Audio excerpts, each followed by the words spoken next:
حضور نبی پاک صلی اللہ علیہ وآلہ وسلم کا معمول مبارک یہ تھا کہ آپ جب کسی کے گھر تشریف لے جاتے تو باہر سے 3 مرتبہ وقفے وقفے سے سلام کرتے اور اجازت چاہتے۔ اگر سلام کا جواب مل جاتا تو یہ اجازت سمجھی جاتی، حضور اندر داخل ہو جاتے، تشریف لے جاتے، ورنہ سرکار واپس تشریف لے آتے اور سرکار اس کا برا نہیں مناتے تھے۔ حضرت قیس بن سعد رضی اللہ تعالیٰ عنہ بیان کرتے ہیں کہ ایک دن حضور ہمارے گھر تشریف لائے۔ حضور نبی پاک صلی اللہ علیہ وآلہ وسلم نے ہمارے گھر کے باہر سے 1 مرتبہ سلام کیا۔ ان کے والد حضرت سعد رضی اللہ تعالیٰ عنہ نے آہستہ سے سلام کا جواب دیا جو حضور نے نہیں سنا۔ حضور نے پھر دوسری بار سلام کیا، انہوں نے پھر آہستہ سے جواب دیا جو سرکار صلی اللہ علیہ وسلم نے نہیں سنا۔ حضرت قیس بیان کرتے ہیں کہ میں نے اپنے والد سے عرض کی کہ آپ نبی پاک صلی اللہ علیہ وآلہ وسلم سے عرض کیوں نہیں کرتے کہ آپ گھر میں تشریف لے آئیں؟ انہوں نے عرض کی اس لیے کہ تاکہ نبی پاک صلی اللہ علیہ وآلہ وسلم زیادہ مرتبہ ہمیں سلام کریں اور آپ کے سلام کی برکتیں ہمیں حاصل ہو جائیں۔ سرکار نے جب تیسری مرتبہ سلام کیا تو سرکار واپس تشریف لے جانے لگے۔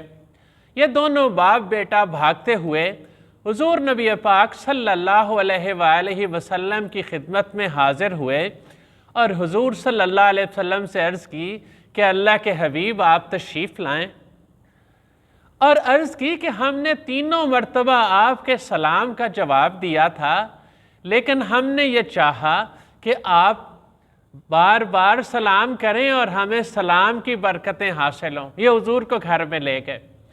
نبی پاک صلی اللہ علیہ وآلہ وسلم کو انہوں نے فریش ہونے کے لیے غسل کرایا، پھر نبی پاک صلی اللہ علیہ وسلم کو زعفرانی چادر پہنائی اور پھر حضور صلی اللہ علیہ وسلم کو کھانا پیش کیا۔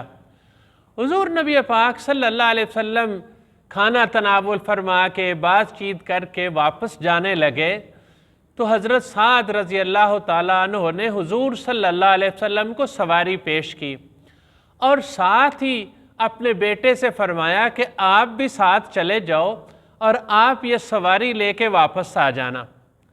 حضور نبی پاک صلی اللہ علیہ وآلہ وسلم نے فرمایا کہ انہیں میرے آگے بٹھا دیں۔ حضرت سعد رضی اللہ تعالیٰ عنہ نے عرض کی بل خلفک یا رسول اللہ، اے اللہ کے حبیب یہ آپ کے آگے نہیں بیٹھیں گے، یہ تو آپ کے پیچھے بیٹھے گا۔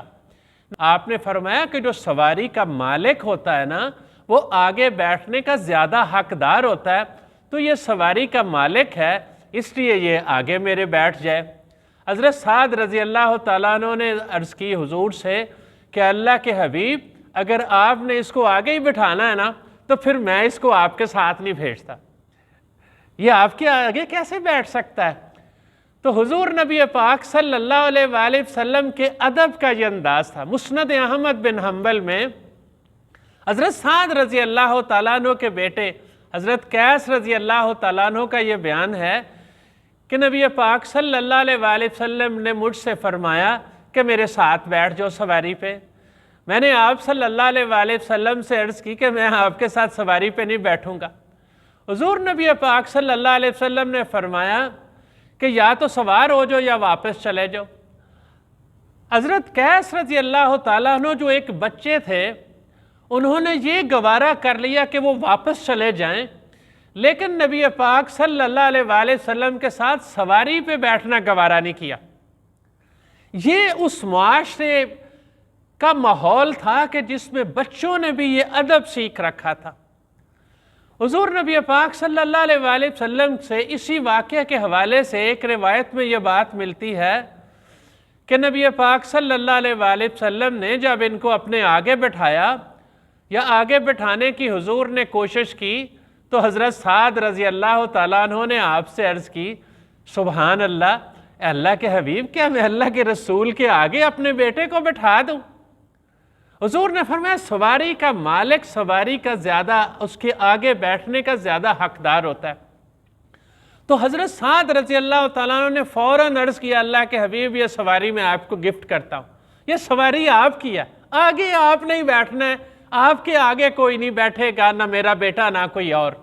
آپ ذرا تصور کیجئے صحابہ کرام رضوان اللہ علیہم اجمعین حضور کے ساتھ کیسے محبتیں کرتے ہیں کہ حضرت سعد کی خواہش ہے کہ حضور بار بار سلام کریں اور حضور کے سلام کی برکتیں انہیں حاصل ہو جائیں، اور حضرت سعد یہ گوارا نہیں کرتے کہ میرا بیٹا حضور کے آگے بیٹھے، اور حضرت سعد جب اصول بیان کرتے ہیں کہ سواری والا آگے بیٹھنے کا حقدار ہے تو وہ سرکار کو سواری ہبہ کر دیتے ہیں کہ سرکار سواری آپ کی ہے، آپ سے آگے ہم کسی صورت میں بھی نہیں بیٹھیں گے۔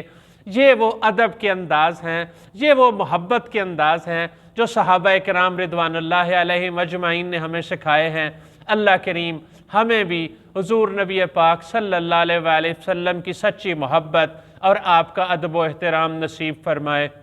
آمین۔ وآخر دعوانا ان الحمد للہ رب العالمین۔